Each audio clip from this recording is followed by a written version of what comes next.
Hello, my name is Julia. I'm in International Studies class with you all, and I'll be reading my Human Rights Country Report. I'm actually in Florida right now, filming this from my hotel room on vacation. So I decided to choose Russia for my country because of what is going on right now in the news and just everything that has happened now and in the past. So I'm just going to be reading my paper, just kind of like a summary, like the main paragraphs, not the entire thing. All human beings are born free and equal in dignity and rights. They are endowed with reason and conscience and should act towards one another in a spirit of brotherhood. This quote comes from Article 1 of the Universal Declaration of Human Rights proposed by the United Nations shortly after its birth in December of 1948. In writing this, the United Nations set a standard that all countries should follow for the better health and overall well-being of their citizens. However, some countries have had a history of not following these articles and constantly violating human rights throughout their existence. When discussing countries that make up the postmodern world, one that has consistently violated human rights has been Russia, or the former Soviet Union. The inhumane and cruel practices set by pre-Soviet leaders has continued into modern-day Russia, which we can see playing out even in the news today.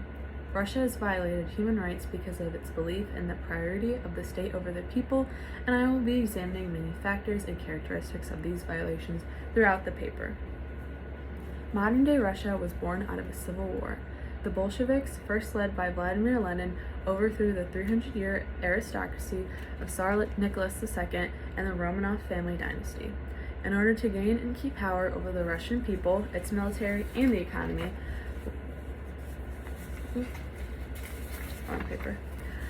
Lenin instituted his own forms of communism, borrowing heavily from the writings of philosopher Karl Marx. In order to successfully implement their form of communist rule and policies, the Russian government had to have total control over all aspects of Russian society. This requirement of governmental control has led to a long and torturous history of ongoing human rights violations. Some of the most prominent happened under the rule of Joseph Stalin, a ruthless dictator that rose to power after the death of Lenin. His goal was to turn the Soviet Union into an economic powerhouse, but by no means would this transition be ethical.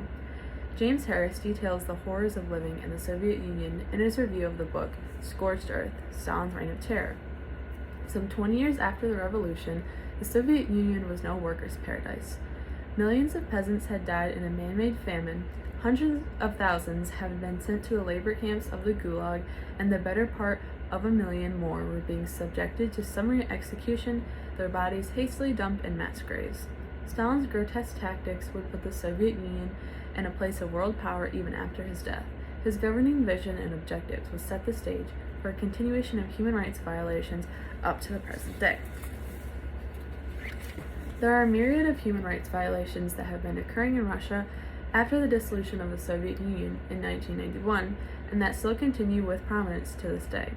In the Country Report on Human Rights Practices for 2020, the U.S. Department of State cites a list of human rights violations that are violated, such as respect for the integrity of the person, respect for civil liberties, freedom to participate in the political process, official corruption and lack of transparency in government, governmental attitude regarding international and non-governmental investigation of alleged abuses of human rights, discrimination, societal abuses, trafficking in persons, and workers' rights. Many people are affected by these violations, but the groups that suffer the most include women, children, journalists, people that identify with the LGBTQ community, and minority groups. For example, the U.S. Department of State explains that Russia does not have any child abuse laws, and that there are multiple studies that indicate that violence involving children is normal. A 2017 law that makes beatings by close relatives an administrative rather than a criminal offense for first-time offenders, provided the beating does not cause serious harm requiring hospital treatment, applies to children as well. In regards to women's rights, women face discrimination in the workforce, sexual harassment, and reproductive rights struggles. The most prominent, however, is rape and domestic violence. The U.S. Department of State report says the law provides the same punishment for a relative, including a spouse who commits rape, as for a non-relative. In response to the domestic violence cases presented to the European Convention on Human Rights, the Deputy Minister of Justice and the Russian representative asserted that the state should not be held responsible for the law enforcement officials' inaction in domestic violence cases, even if the perpetrator was a private person. Journalists, especially those reporting on governmental corruption, are often subject to violent attacks, arrests, and even imprisonment. According to the Glasnost Defense Foundation, as of December 2020, incidents of violence and harassment against journalists included 1 killing, 42 attacks, 97 detentions, 46 prosecutions, 27 threats, and 6 politically motivated firings. They also included a law that would allow authorities to label individuals as foreign agents if they disseminate foreign media to an unspecified number of persons and receive funding from abroad. This legislation would be used to further restrict the activities or selectively punish journalists, bloggers, and social media users. In regards to the LGBTQ community, they never have been fully accepted in Russia. Hate crimes go unpunished by the judicial system, and a person can be arrested if you identify with this community or are an ally. These groups that are having their rights stripped from them illustrates again how Russia treats their people as less than a priority. Especially in the post-Soviet era, the international response for the most part has been to hold Russia accountable for their repeated human rights violations and to report on what is really going on inside Russia. The Human Rights Watch World Report 2021 Russia states that just this past year, the European Union has strongly condemned the poisoning of Alexei Navalny, a Russian anti-corruption activist that was poisoned with a nerve agent and hospitalized.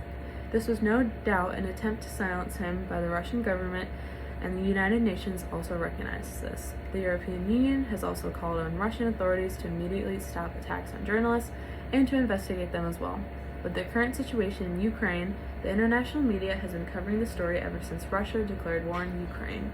Dan Mangan, CNBC journalist, notes in his article, U.S. is collecting evidence of possible Russian war crimes in Ukraine, that 45 participating states launched the so-called Moscow Mechanism to document and gather evidence of violations of international law.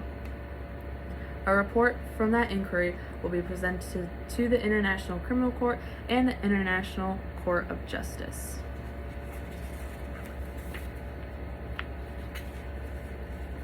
Overall, most countries that value democracy and freedom of speech oppose Russia in their continual oppression of human rights, and in particular, the oppression of their own people.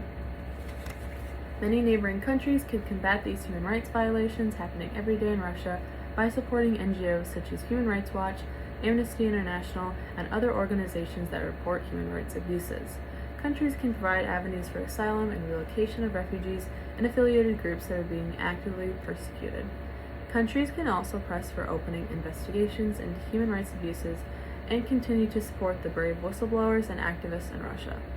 Lastly, countries as well as the United Nations should utilize and press for economic sanctions against Russia to eliminate these historical and ongoing human rights violations. In conclusion, the country of Russia has repeatedly violated human rights, and this is clearly illustrated throughout the country's history of governmental repression. The Russian population as a whole are affected by these human rights violations happening every day. Many different groups are at risk, such as women, children, the LGBTQ community, religious and minority and ethnic groups. This has not gone unnoticed by the rest of the world, however. Many different countries, NGOs, the international media, and brave individuals continue to expose and fight these human rights violations in response to Russia's actions and policies. The fight for preserving human rights and eliminating these continuous violations in Russia are far from over. With continued efforts of exposure and dedicating essential resources to the cause, we can make a difference and bring about the changes that are necessary in Russia.